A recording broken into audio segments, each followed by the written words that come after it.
तो ये कहानी कुछ ऐसे दोस्तों की है जिनके पास खास किस्म की ताकत थी। ये कह लें वो आधे इंसान और आधे वेयरवुल्फ भेड़िए में बदल सकते थे। तो कहानी शुरू होती है। हम दो दोस्तों को देखते हैं जो एक बार को चलाया करते थे, पर तभी इनके पास एक अनजान आदमी आता है जिसने अपना चेहरा काले कपड़े से ढका हुआ था, और वहाँ पर जो लड़की थी उससे कुछ पहेलियां पूछने लगता है। पर जो वहाँ उस लड़की का दोस्त था वो इसको मना करता है। ऐसा करने से वो इनके सामने एक सिल्वर बुलेट गोली रखता है और कहता है कि मैं यहाँ पर एक खास किस्म का बॉक्स लेने आया हूँ। तो एक खास लकड़ी से बना हुआ है और उसके ऊपर एक निशान भी है। उस बॉक्स के अंदर डार्क स्पिरिट, एक काली दुनिया की आत्मा, डीमन कैद है। ये सुनकर वहाँ बार में जितने भी लोग थे सभी उस पर हमला कर देते हैं और वेयरवुल्फ भेड़ियों में बदल जाते हैं। और यहाँ बार में जो लड़की थी वो बॉक्स लेकर पीछे के रास्ते से भागने लगती है। वो नहीं चाहती थी कि वो काली दुनिया की बुरी शक्ति, जो एक खतरनाक किस्म का डीमन है, वो दोबारा से आजाद होकर इस दुनिया में आए। लेकिन यहाँ पर ये अनजान आदमी उस लड़की पर भी गोली चलाने की कोशिश करता है। वो उस लड़की के दोस्त पर भी हमला करता है, उसको भी जख्मी कर देता है। अब वो अनजान आदमी वो बॉक्स लेकर उसमें जो डेमन था उसको आजाद कर देता है, जो एक मक्खी की शक्ल में अब आजाद हो चुका था दुनिया में तबाह बर्बादी फैलाने के लिए। इसके बाद हमें दूसरे शहर का सीन दिखाया जाता है जहाँ पर एक बिल्डिंग पूरी तरह से तबाह बर्बाद हो चुकी थी। उस बिल्डिंग में एक छोटी बच्ची और उसका डॉग फंसे हुए थे। वो डॉग सब पर भौंक रहा था, सबको काटने की कोशिश कर रहा था। तभी वहाँ पर जो पुलिस ऑफिसर था वो एक आदमी को बुलाता है जिसका नाम स्कॉट था। उसका एनिमल शेल्टर था, उसने भी बहुत सारे जानवर रखे हुए थे, इसलिए वो वहाँ पर उस बच्ची और डॉग को बचा लेता है अपनी पावर्स, ताकत को इस्तेमाल करते हुए। और यहाँ पर हमें पता चलता है कि स्कॉट भी एक वेयरवुल्फ था, एक भेड़िया, पर वो वहाँ पर उस बच्ची को बचाते हुए बहुत ज्यादा अकेला महसूस कर रहा था। और ये बात वो अपने साथी को भी बताने की कोशिश करता है। पर तभी वहाँ गेट के पास उसको एक लड़की नजर आती है जो बिल्कुल उसकी दोस्त की जैसी थी, जिसकी 15 साल पहले मौत हो चुकी थी। और उसको स्कॉट बहुत पसंद करता था। स्कॉट जब वापस मुड़कर देखता है तो वो लड़की गायब हो गई थी। स्कॉट ये सब कुछ देखकर डर गया था और सोचता है कि ऐसा कैसे हो सकता है, मेरी दोस्त तो एलिसन 15 साल पहले मर चुकी थी, तो फिर मुझे कौन सी लड़की नजर आ रही है। इसके बाद ही अपने शेल्टर को बंद कर वापस जाने वाला था, तभी पीछे से एलिसन के डैड आते हैं जिन्होंने स्कॉट को डरा दिया था। वो यहाँ पर एलिसन के बारे में ही स्कॉट को बताने आए थे, क्योंकि कुछ दिन से उन्हें भी एलिसन नजर आ रही थी। उसके डैड उससे पूछते हैं, क्या तुम्हें भी ऐसा लगता है कि एलिसन जिंदा है। स्कॉट ये सब सुन तो रहा था, पर उसको ऐसा नहीं लगता था कि 15 साल बाद दोबारा से एलिसन जिंदा हो सकती है, क्योंकि स्कॉट के हाथों में ही एलिसन की जान गई थी। पर एलिसन के डैड को न जाने क्यों लगता था कि उनकी बेटी अभी भी जिंदा है और उनके सपनों में आती है, जो बार बार बार्डो बार्डो नाम पुकार रही थी। बार्डो का मतलब था एक ऐसी स्टेज जो जिंदगी और मौत के दरमियान की हो, मतलब कि उनकी बेटी एक ऐसी जगह फंस गई है जहाँ से अब वो वापस आना चाहती है, और एक रिचुअल, एक जादू से वो उसको वापस लाने की कोशिश कर सकते हैं। यहाँ पर कोई भी इस काम को करना तो नहीं चाहता था, पर हाँ वो कहते हैं कि हम कोशिश कर सकते हैं। अब ये सब फैसला करते हैं कि ये उस जगह पर जाएंगे जहाँ पर एलिसन की मौत हुई थी। स्कॉट अब बाकी के दोस्तों को भी बुलाने वाला था ताकि ये सबकी मदद ले सके एलिसन को वापस से जिंदा करने के लिए। इसके बाद हमें स्कॉट की एक और दोस्त दिखाई जाती है जिसका नाम लेडिया था। वो भी अपने ख्यालों में एलिसन को देख रही थी। उसको भी ऐसा लग रहा था कि कहीं ना कहीं एलिसन उस तक पहुंचना चाहती है। जैसे कि हमें पता है ये सभी दोस्त वेयरवुल्फ हैं। लेडिया के पास एक खास किस्म की ताकत थी, वो अपने ख्यालों में जो भी देखती थी वो सच हो जाता था। उसके पास एक खास किस्म की स्क्रीमिंग पावर थी, वो चीख सकती थी। वो भी दोबारा से स्कॉट के पास जाना चाहती थी। उसको भी ऐसा लग रहा था कि एलिसन जिंदा है। इसके बाद कहानी में हम एक लड़के को देखते हैं जो जीप्स को चलाकर टाउन में चलाया करता था, जिसके डैड एक इन्वेस्टिगेशन ऑफिसर थे जिसका नाम डेरिक था, और ये भी स्कॉट का दोस्त ही था। उसका बेटा हमेशा इसे तंग करता रहता था। अब इस बात के बारे में ऑफिसर डेरिक को नहीं बताता, क्योंकि वो जानता था कि उसका बेटा उसे जानबूझकर तंग करता है।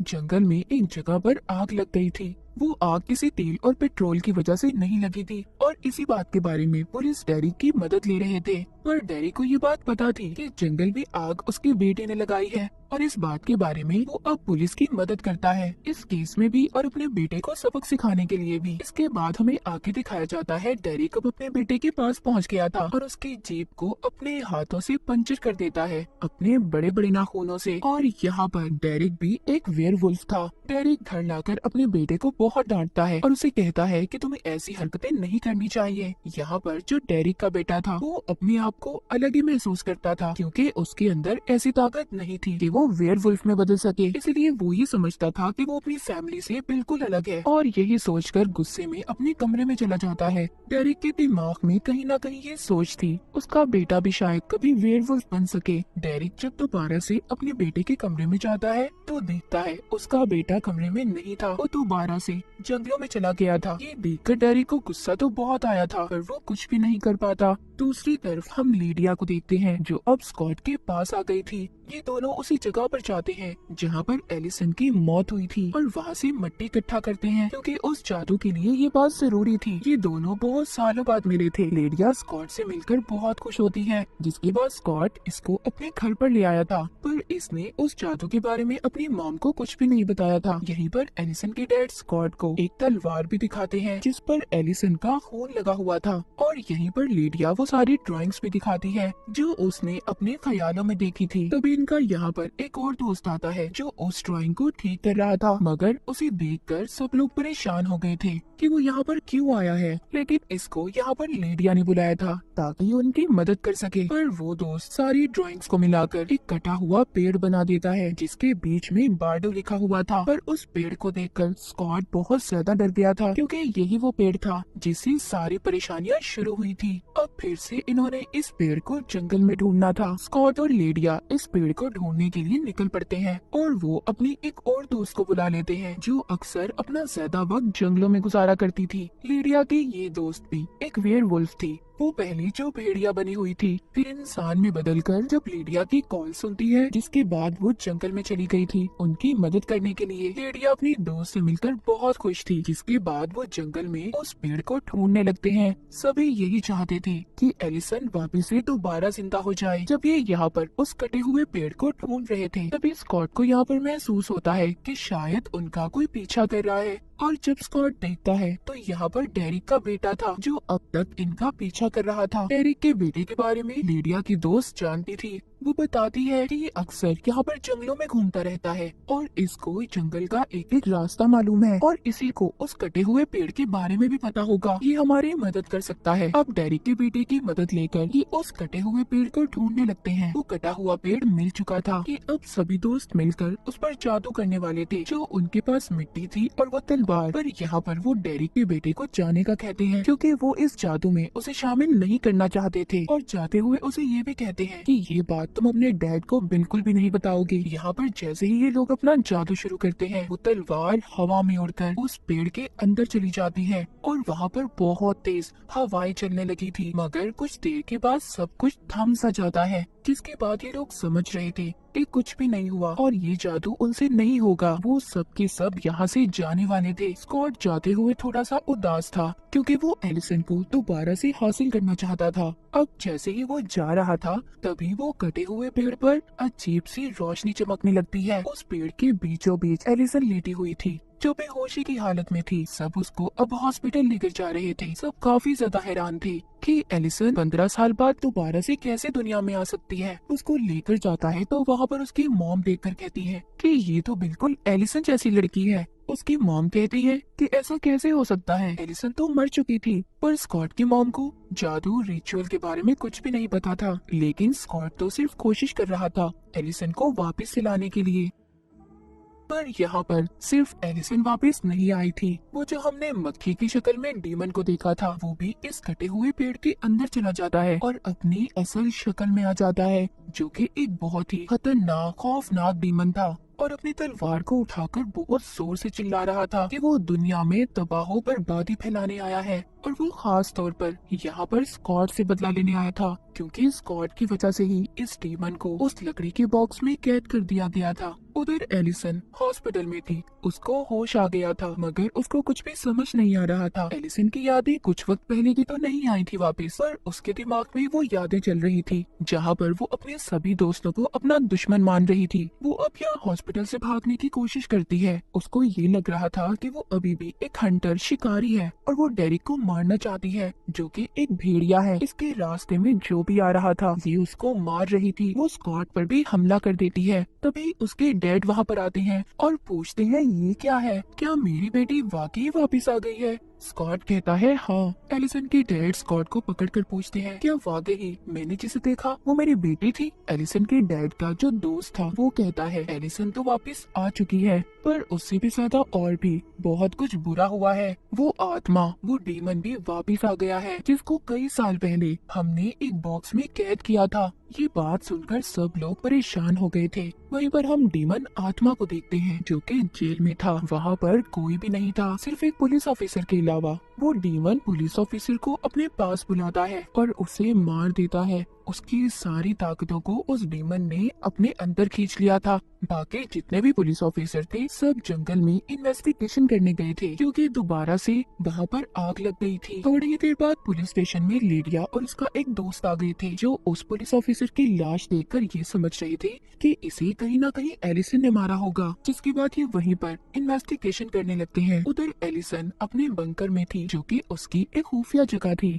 वो वहाँ पर अपने सारे हथियारों को इकट्ठा कर रही थी लेकिन तभी उसको वहाँ पर एक आवाज सुनाई देती है उसी डीमन की जो उसको अपने काबू में करने की कोशिश कर रहा था। वो डीमन एलिसन के दिमाग में ये डाल रहा था कि स्कॉट और डेरिक ने तुम्हारी सारी फैमिली को मार दिया है और उसकी माँ का रूप लेकर उसे इन सब बातों में उलझाने की कोशिश कर रहा था। एलिसन कहीं ना कहीं ये जानती थी कि उसकी माँ की मौत हो चुकी है पर फिर भी वो उस डीमन की बातों में आ जाती है और स्कॉट और डेरिक को मारने के लिए तैयार थी। अब एलिसन यहाँ पर डेरिक का पीछा करते हुए स्कूल तक आ गई थी जहाँ पर स्कूल में एक मैच हो रहा था और डेरिक कोच से बात करने के लिए आया था। कोच यहाँ पर सब बच्चों को डांट रहा था और सबसे ये कह रहा था कि प्लीज प्रैक्टिस करो, मुझे जीत चाहिए। डेरिक यहाँ पर कोच से ये कहने आया था कि उसके बेटे को भी खेलने का मौका दें। कोच ये तो नहीं जानता था कि डेरिक कौन है और उसका बेटा कौन है, पर फिर भी कोच मान जाता है और कहता है मैं तुम्हारे बेटे को सिर्फ 4 मिनट ही दूंगा खेलने के लिए। पर इसी प्रैक्टिस के दौरान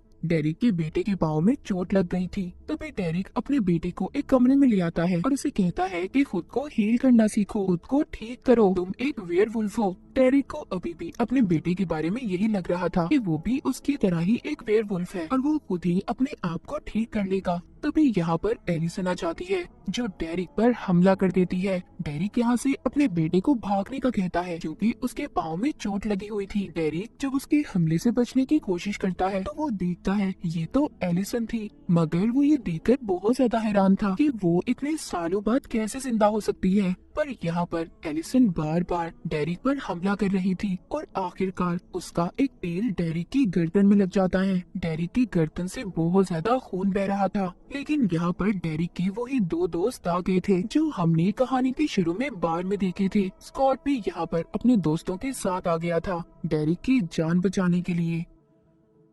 जब ये सब उसकी जान बचा रहे थे तो वो सबसे सिर्फ एक ही बात कह रहा था कि प्लीज मेरे बेटे की जान बचाओ, क्योंकि वो जानता था कि एलिसन उसके पीछे ही गई होगी। स्कॉट यहाँ पर सबको बताता है कि वो डीमन तो वापस आ गया है पर उसके पास अब एक शैतानी फौज है, वो उनसे हम सब पर हमला करवाना चाहता है। स्कॉट सिर्फ अब अपने दोस्तों की जान बचाना चाहता था। ये अब यहाँ से डेरिक को अपने घर ले जाता है। स्कॉट की मॉम डेरिक का खून साफ करती है और कहती है कि इसका तो बहुत सारा खून बह गया है, ये वेयरवुल्फ होने के बावजूद भी मर सकता है। और तभी ये सब फैसला करते हैं कि हमें आग की मदद लेकर डेरिक के जख्म को ठीक करना होगा। तभी इनमें से एक दोस्त आग की मदद से डेरिक के जख्म को ठीक करने की कोशिश करता है, जिसे देखकर वहाँ पर सभी लोगों को दुख हो रहा था। यहाँ पर सब लोग बहुत ज्यादा परेशान थे। उनको ये लग रहा था कि एलिसन डेरिक के बाद अब उसके बेटे के पीछे जाएगी। यहाँ पर एक दोस्त कहता है कि मैं खुद डेरिक के बेटे के पीछे जाऊंगा और बाकी लोग लिडिया से राब्ता करने की कोशिश करो। यहाँ पर सब एलिसन के डैड को यही कह रहे थे कि उनकी बेटी अब एक हंटर, एक शिकारी बन चुकी है, पर उसके डैड सबसे यही कहते हैं कि अगर मेरी बेटी गलत हुई तो मैं खुद उसके खिलाफ जाऊंगा। और मुझे भी यही लग रहा है कि वो हमारा सिर्फ एक इल्यूजन है, एक भ्रम है, एलिसन जिंदा नहीं है। पर स्कॉट यहाँ पर अपनी मॉम से ये कहकर जाता है कि एलिसन अगर असल है, जिंदा है, तो मैं उसे दोबारा अपनी जिंदगी में लाऊंगा, और ये कहकर अपनी मॉम को चला जाता है। वहीं पर एलिसन के डैड को वही आदमी बताता है जिसने डेरिक के जख्म को ठीक किया था कि मुझे लगता है कि कहीं ना कहीं ये उस डीमन की चाल भी हो सकती है जो एलिसन की शक्ल में किसी ताकत को हमारे बीच में भेजकर हम सबको मारना चाहता है, और शायद वो आपकी असल बेटी नहीं है क्योंकि वो 15 साल के एक लड़के को मारने के पीछे पड़ी है।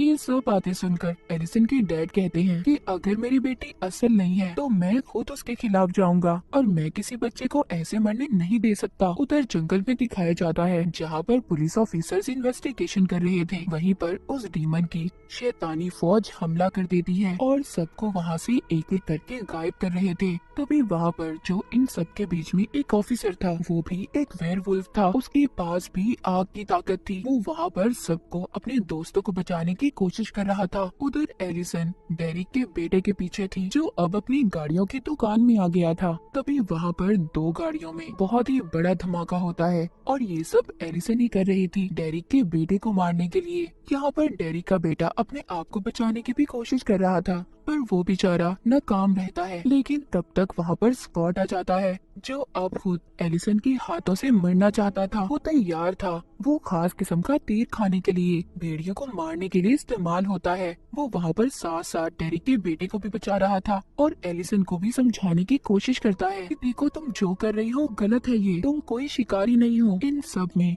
डेरिक के बेटे को काफी चोट लगी थी। स्कॉट यहाँ पर उससे कहता है तुम खुद को हील करो, तुम ठीक कर सकते हो खुद को, तुम एक वेयरवुल्फ हो। स्कॉट यहाँ पर उसे अपनी ताकत दिखाते हुए उसके अंदर का भेड़िया जगा रहा था। स्कॉट डेरिक के बेटे को अपने साथ लेकर उसकी जान बचाकर जंगल की तरफ भाग रहा था ताकि वो एलिसन के हाथों से बच पाए। एलिसन बिल्कुल पागल हो चुकी थी। वो हर हथियार का इस्तेमाल कर डेरिक के बेटे और स्कॉट को मारना चाहती थी। स्कॉट यहाँ पर ये फैसला करता है, वो डेरिक के बेटे को कहता है कि मैं यहाँ पर एलिसन का ध्यान भटकाने की कोशिश करूंगा और इसी दौरान तुम यहाँ से भाग जाना। अब डेरिक का बेटा तो यहाँ से भाग गया था। रास्ते में उसको एक ऑफिसर भी मिल जाता है जो उसकी जान बचाकर उसे घर छोड़ने के लिए तैयार था। उधर जंगल में स्कॉट बार बार एलिसन को समझाने की कोशिश कर रहा था कि मैं तुमसे बहुत प्यार करता हूँ और तुम और मैं कोई दुश्मन नहीं है, मैं कोई बुरा इंसान नहीं हूँ, मैंने तुम्हारी फैमिली को नहीं मारा जिसको सोचकर तुम मुझे मारना चाहती हो। स्कॉट को जो तीर लगा था उससे वो बहुत ज्यादा कमजोर हो रहा था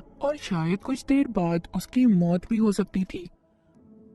वहीं पर रास्ते में स्कॉट के दोस्त जो उसको बचाने आ रहे थे उन पर वो शैतानी फौज हमला कर देती है। अब एक एक कर स्कॉट के सभी दोस्त गायब हो रहे थे। यहाँ पर सिर्फ स्कॉट की एक दोस्त बच पाई थी। उधर स्कॉट जंगल में बहुत बुरी हालत में था, सुबह भी हो चुकी थी। एलिसन ने अभी भी हार नहीं मानी थी, वो स्कॉट पर लगातार हमले कर रही थी। स्कॉट खुद को जानबूझकर चाकू मरवा देता है और कहता है देखो अब तो मैं मरने वाला हूँ, अब तो मेरी बात सुन लो। वो अब भी एलिसन को समझाने की कोशिश कर रहा था, कहता है देखो मेरी बात को समझो, ना तुमने किसी को मारा है और ना मैंने किसी को मारा है। वो उसको याद करवाता है हमारा तो ये मिशन था कि हम उन लोगों के लिए लड़ेंगे जो खुद से नहीं लड़ सकते। हम देखते हैं एलिसन उसको एक जगह पर ले आई थी जहाँ पर अब कुछ घंटों बाद ही स्कॉट की मौत होने वाली थी क्योंकि उसकी हालत बहुत ज्यादा खराब हो चुकी थी। एलिसन को यहाँ पर अब याद आने लगा था कि कहीं ना कहीं उसकी यादों में स्कॉट शामिल था और बाकी सारे दोस्त भी उसको स्कॉट की मदद करनी चाहिए। और अब वो आग का इस्तेमाल करके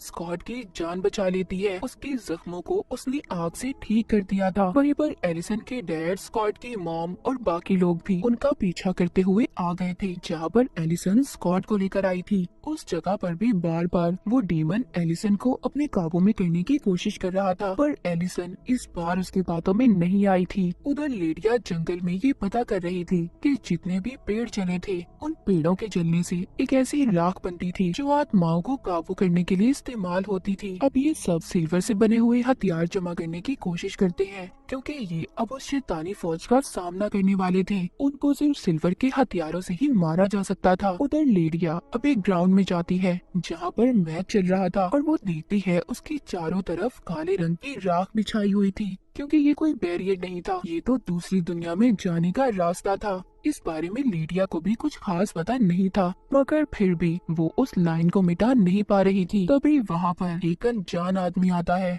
और ये वही था जो हमने कहानी के शुरू में देखा था, जिसने अपना चेहरा ढका हुआ था। ये यहाँ पर अब अपना चेहरा दिखाता है और हमें पता चलता है कि ये तो इनके स्कूल का कोई टीचर था और जिसको मारने की कोशिश उस डीमन ने भी की थी, मगर ये जिंदा रह गया। वो आदमी लीडिया के दोस्त पर गोली चलाता है और लीडिया से कहता है कि जितना तुम चिल्ला सकती हो चिल्लाओ। उसको यहाँ पर दूसरी दुनिया दिखाता है जहाँ पर उसके सभी दोस्त कैद थे और बताता है, कहता है देखो ये जो मैच चल रहा है ये कोई आम मैच नहीं है, ये मैच एक इल्यूजन है और यहाँ पर तुम्हारे सारे दोस्त फंसे हुए हैं। वो लीडिया को ये सब दिखा रहा था जो कि उस डीमन की दुनिया है जहाँ पर वो सभी को हमेशा के लिए कैद करके मार देगा। वो वहाँ पर डेरिक के बेटे से ये कह रहा था कि जब तक तुम वेयरवुल्फ में बदलोगे तुम्हारे सारे दोस्त मारे जाएंगे। वो डीमन डेरिक के बेटे को असल दुनिया में फेंक देता है जहाँ पर उसको स्कॉट मिलता है। स्कॉट को भी अब सब कुछ आहिस्ता आहिस्ता पता चल रहा था और तभी स्कॉट को यहाँ पर पता चलता है कि ये जो मैच है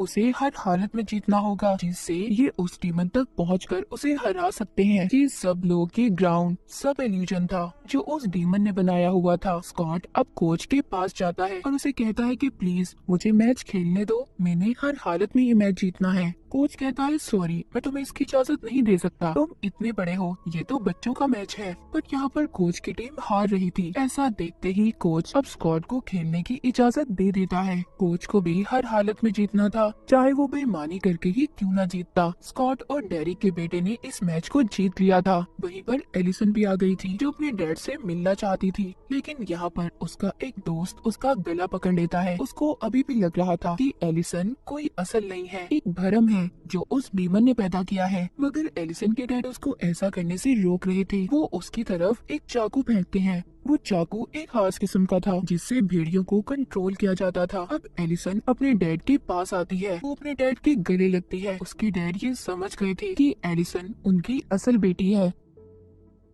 तभी एक काला धुआं एलिसन को उस डीमन की दुनिया में ले जाता है जहाँ पर इसके सारे दोस्त फंसे हुए थे। यहाँ पर स्कॉट को अपने दोस्तों को बचाना था और अगर इसने अपनी जान ना दी तो इसके सारे दोस्तों की जान चली जाएगी। इसीलिए ये चाहता था कि यहाँ पर एलिसन इसको मारे और ये देखकर डीमन बहुत खुश हो रहा था कि स्कॉट अब मर जाएगा। पर एलिसन इसको जो तीर मारती है इसके इर्द गिर्द इनकी दोस्त ने अपनी पावर अपनी ताकत से आग से उसे बचा लिया था, जिससे वो तीर स्कॉट को छू भी नहीं पाया था। पर ये सिर्फ एक इल्यूजन, एक भ्रम था। यहाँ पर एलिसन के डैड, स्कॉट की मॉम सब आ गए थे और सभी यहाँ पर पहुंचकर उन शैतानी आत्माओं पर हमला करते हैं जो सिल्वर की गोली से ही मर सकती थी। वहीं पर लेडिया भी अब जोर से चिल्लाती है जिस वजह से एलिसन की सारी यादें वापस आ गई थी और उसके आसपास जितनी भी शैतानी आत्माएं थी वो दूर जाकर गिरती हैं कि लेडिया ने अपने दोस्तों की जान को बचा लिया था। लेकिन यहाँ पर डीमन भी इतनी आसानी से हार कहाँ मानने वाला था। स्कॉट ने जब उसको काटा था अब वो भी वेयरवुल्फ में बदल गया था। यहाँ पर डेरिक और उसका बेटा उस डीमन को पकड़ लेते हैं। स्कॉट भी इसमें उनकी मदद कर रहा था। ये इस डीमन को उसी कटे हुए पेड़ पर लाकर उसे जलाने की कोशिश करते हैं जिससे वो कभी वापस दोबारा से ना आ सके। मगर यहाँ पर डेरिक को ये लग रहा था कि इस डीमन को आसानी से मारा नहीं जा सकता, इसीलिए वो यहाँ पर ये सोचता है कि स्कॉट एक अल्फा है और वो यहाँ पर सब अपने दोस्तों को बचा सकता है। इसीलिए डेरिक ही फैसला करता है कि वो इस डीमन के साथ जलकर अपनी जान दे देगा और वो जाते हुए स्कॉट से ये भी कहता है कि मेरा बेटा अब एक वेयरवुल्फ बन गया है, तुम्हें इसका ख्याल रखना होगा। स्कॉट को दूर फेंकता है और खुद उस डीमन के साथ जलने लगता है। डेरिक ने अपने दोस्तों को बचाने की खातिर उस डीमन के साथ जलकर अपनी जान दे दी थी। उसका बेटा अभी भी इसी सदमे में था कि उसके डैड उसकी आंखों के सामने जिंदा जलकर मर गए। आखिर में हमें दिखाया जाता है कि सब लोग डेरिक के घर पर जमा थे जो डेरिक को याद कर रहे थे। स्कॉट सबसे कह रहा था कि डेरिक उसके भाइयों की तरह था और वो ये भी कहता है कि डेरिक का बेटा अब उसके साथ रहेगा। स्कॉट अब डेरिक के बेटे को अपने साथ अपने घर पर ले आया था और वो उसको अपने एनिमल शेल्टर में भी लेकर जाता है जहाँ पर वो इसके लिए एक डॉग पसंद करता है और अपने लिए भी। आखिरकार स्कॉट ने इतनी ज्यादा मुश्किलों के बाद एलिसन को हासिल कर लिया था। अब वो यहाँ पर एलिसन के साथ अपनी नई जिंदगी को शुरू करने वाला था। एलिसन और स्कॉट दोनों मिल चुके थे। उधर दूसरी तरफ हमें दिखाया जाता है वही अनजान आदमी, उसकी भी तो कहानी अभी बाकी है। वो इतनी आसानी से कहाँ जान छोड़ने वाला था। उसको खुफिया एजेंट अपने साथ उठाकर ले जाते हैं। वो सबको चिल्लाकर यही बता रहा था कि यहाँ पर जो बच्चे रहते हैं वो वेयरवुल्फ है, उनके पास खास किस्म की पावर्स, ताकतें हैं और मैं इन सबको रोकना चाहता हूँ, इन्हें सबक सिखाना चाहता हूँ। पर वहाँ पर जो एजेंट में एक डॉक्टर था, वो कहता है ठीक है तुम कहते रहो, कभी न कभी तो दुनिया तुम्हारा यकीन कर लेगी। और ये शायद स्कॉट और उसके दोस्तों के बारे में सब जानता था। फिर ये उस आदमी को अपने साथ ले जाते हैं और इसी के साथ टेन वुल्फ की ये कहानी यहीं पर खत्म हो जाती है।